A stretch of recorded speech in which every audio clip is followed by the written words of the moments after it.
இப்போ இந்த கிளாஸில் பார்த்தீங்கன்னா நம்ம டைரக்ட் பாடி மெஷர்மெண்ட் வந்து எப்படி எடுக்கணும் அப்படிங்கிறது வந்து இன்றைக்கி பார்க்கலாம்.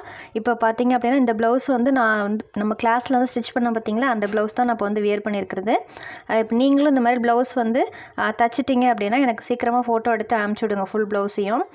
இப்போ வந்து பார்த்தீங்கன்னா ஃபஸ்ட்டு அளவு பார்த்தீங்கன்னா நம்ம என்ன எடுக்கணும்னா பேக் சைடு மொத்த உயரம் ஒன்று மார்க் பண்ணியிருந்தோம்ல, பின் உயரம்னு, அதுதான் வந்து ஃபஸ்ட்டு எடுக்கணும்.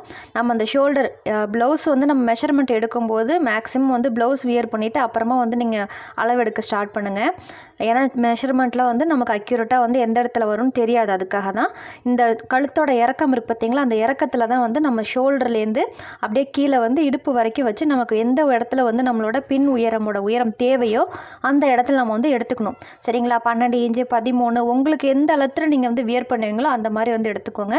காமனாக எல்லாருக்குமே வந்து 13லேருந்து 13.5 இன்ச்சு வரைக்கும் கரெக்டாக இருக்கும். ஹைட்டு கம்மியாக இருந்தாங்கன்னா 12.5 12 போகும். இந்த அளவு எடுக்கும்போதே பேக் சைடோட பேக் நெக்கோட உயரத்தையும் வந்து சேர்த்து எடுத்துக்கணும். எந்த அளவுக்கு வேணுமோ அந்த இடத்துல எடுத்துக்கோங்க. இப்போ அடுத்த 2வது அளவு நம்ம என்ன எடுத்துக்கிறோம் அப்படின்னா மார்பு சுற்றளவு வந்து எடுக்கிறோம். நான் எப்படி எடுக்கிறேன்னு பார்த்துக்கோங்க. அதே மாதிரி கரெக்டாக எடுங்க. இப்போ நான் வந்து எனக்கு நானே எடுத்துக்கிறேன். நீங்கள் உங்களுக்கு மெஷர்மெண்ட் பண்ணும்போது வேறு யாரையாவது எடுக்க சொல்லுங்கள். அப்போ தான் வந்து மெஷர்மெண்ட்லாம் கரெக்டாக இருக்கும். இல்லைன்னா வந்து எக்ஸ்ட்ரா போகிறதுக்கோ கம்மியாக போகிறதுக்கோ வாய்ப்பு இருக்குது. இப்போ செஸ்ட் ரவுண்டை வந்து நம்ம ஃபஸ்ட்டு குயிக்கி நம்ம போட்டோன்னா எந்த அளவுக்கு நமக்கு டைட் ஃபிட்டிங் வரணுமோ நீங்கள் எப்படி போடுவீங்களோ அந்த மாதிரி லூஸ் ஃபிட்டோ டைட் பிடிச்சோ நீங்கள் வந்து எடுத்துக்கோங்க. உங்களுக்கு என்ன வருதோ அதை வந்து எடுத்துக்கோங்க. இப்போ அடுத்தது கீழே இடுப்பு சுற்றளவு. நம்ம பின் உயரம் வந்து நம்ம எடுத்திருந்தோம் இல்லையா, இந்த பின் உயரம் எடுத்திருந்த இடத்துல அப்படியே வந்து இன்ச் டேப் ரவுண்ட் பண்ணி இந்த பின் உயரத்துக்கு கீழே வந்து நான் இடுப்பு சுற்றளவு வந்து மார்க் பண்ணுறேன். பின் உயரம் எங்கே இருக்கோ அந்த முடிகிற இடத்துல இடுப்பு சுற்றளவு வந்து மார்க் பண்ணிக்கிறேன். இடுப்பு சுற்றளவு வந்து டைட்டு லூஸ் பொறுத்து நீங்கள் மார்க் பண்ணிக்கோங்க. இப்போ நெக்ஸ்ட் அளவு என்ன எடுக்கணும்னா ஆம் ஹோலோட சுற்றளவு. ஆம் ஹோல் சுற்றளவும் அதே மாதிரி தான். ஷோல்டரோட சென்டரில் கரெக்டாக அந்த தையல் இருக்கும் பார்த்தீங்களா, அந்த சென்டரில் ஒரு தையல் இருக்கும். அந்த தையலில் வந்து இன்ச் டேப்பை வச்சுட்டு அப்படியே வந்து கைக்கு அடியில் ஆம் ஹோல் ரவுண்ட் அடியில் அப்படியே விட்டு கையை வந்து கீழே தொங்க போட்டுடணும். அதை பிடிச்சி இழுக்கும்போதே நமக்கு வந்து கையை கீழே போட்டோடனே டைட்டு லூஸ்லாம் தெரியும். அது எப்படி நமக்கு ஃபிட்டிங்காக நீங்கள் போடுவீங்களோ அதுக்கு தகுந்த மாதிரி மெஷர்மெண்ட்டை வந்து எடுத்துக்கணும். இந்த டைரக்ட் மெஷர்மெண்ட்டுங்கிறது வந்து நீங்கள் எந்த அளவுக்கு ஃபிட்டிங்காக போடுவீங்களோ அதுக்கு தகுந்த மாதிரி தான் அளவு வந்து நம்ம எடுக்கணும். சரிங்களா? இப்போ ஸ்லீவோட உயரம் வந்து எடுக்க போகிறோம். கை வந்து சுருக்கம் இருந்துச்சுன்னா கரெக்டாக வந்து கீழே இழுத்து விட்டுட்டு அந்த ஸ்லீவோட உயரத்தை வந்து நம்ம எடுக்கணும். இப்போ கை உயரமும் உங்களுக்கு தெரியுதா, அந்த ஷோல்டரும் கை ஜாயிண்ட் எந்த இடத்துல இருக்கோ அதுலேருந்து வச்சு ஸ்லீவோட உயரத்தை வந்து நம்ம எடுத்துக்கணும். இப்போ இந்த ப்ளவுஸில் வந்து நான் 9 இன்ச்சு வச்சுருந்தேன், அதனால் அந்த 9 இன்ச்சு அப்படியே வந்து நான் வைக்கிறேன். இல்லை உங்களுக்கு எக்ஸ்ட்ரா வேணும்னாலும் நீங்கள் எக்ஸ்ட்ரா வந்து தாராளமாக வச்சுக்கலாம். எந்த இடத்துல உங்களுக்கு அந்த கை உயரம் வேணும்னு நினைக்கிறீங்களோ அந்த இடத்துல அப்படியே கீழ்கை சுற்றளவை இன்ச் டேப் வந்து ஒரு சுற்றி நம்ம எடுத்துக்கணும். அதோட சுற்றளவை நம்ம எடுத்துக்கணும். சரிங்களா?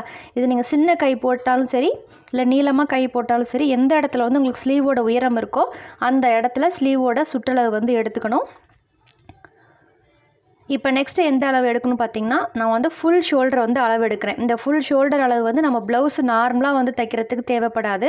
இப்போ அடுத்தடுத்த கிளாஸில் வந்து நம்ம போட் நெக்கு இந்த மாதிரிலாம் நம்ம வந்து ஸ்டிச் பண்ணும்போது நமக்கு அது வந்து கண்டிப்பாக தேவைப்படும். அதனால் ஒரு வாட்டி நீங்கள் எடுத்துகிட்டு டேரக்ட் மெஷர்மெண்ட் எடுக்கும்போது எழுதி வச்சுக்கோங்க.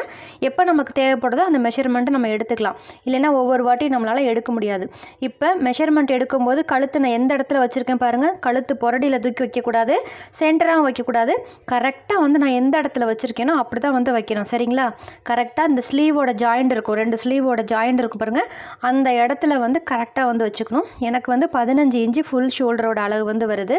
இப்போ நெக்ஸ்ட்டு வந்து முன்பக்கத்துக்கு நம்ம அளவு வந்து எடுக்க போகிறோம். முன்பக்கம் வந்து நம்ம அதே மாதிரி ஷோல்டரோட சென்டரில் கை வச்சுட்டு இன்ச்சு டேப்பை வச்சு ஃபஸ்ட்டு கழுத்தோட உயரத்தை வந்து மார்க் பண்ணிக்கணும். முன்கழுத்து உயரம் நம்ம இங்கே 5 இன்ச்சு 6 7 இந்த மாதிரி எந்த இடத்துல போடுவீங்களோ அந்த ஃபஸ்ட்டு குக்கி எங்கே இருக்குமோ அது வரைக்கும் முன்கழுத்தோட உயரம் வந்து மார்க் பண்ணிக்கணும். அதுக்கப்புறம் முன் உயரம், அதாவது ஃப்ரண்ட் பார்ட்டோட முன் உயரம் மார்க் பண்ணிடுவோம் பார்த்தீங்களா, அது வந்து நம்ம மார்க் பண்ணணும். நம்ம ஷோல்டர்லேருந்து வச்சுட்டு இன்ச் டேப்பை லூஸ் விடாமல் கப் சைஸுக்கு அடியில் நம்ம பிரேசியர் வியர் பண்ணோம்னா அந்த பிரேசியரோட கப் சைஸ் முடிகிற இடத்துல அந்த எலாஸ்டிக் வந்து ஸ்டார்ட் ஆகும். அந்த இடம் வரைக்கும் கரெக்டாக வச்சுக்கணும். அதாவது கப் சைஸுக்கு அடியில் நம்மளோட எலும்பு இருக்கும், நெஞ்சு எலும்பு இருக்கும் பார்த்தீங்களா, அந்த இடம் வர வரைக்கும் நல்லா அடியில் கொடுத்து நம்ம வந்து அளவு எடுத்துக்கணும். இப்போ இந்த அளவு பார்த்திங்கன்னா நமக்கு ப்ளவுஸ் தைக்கிறதுக்கு தேவையான அளவு. இதை நம்ம எப்படி வந்து கன்வெர்ட் பண்ணி கட்டிங் பண்ணுறது அப்படிங்கிறத பார்க்கலாம்.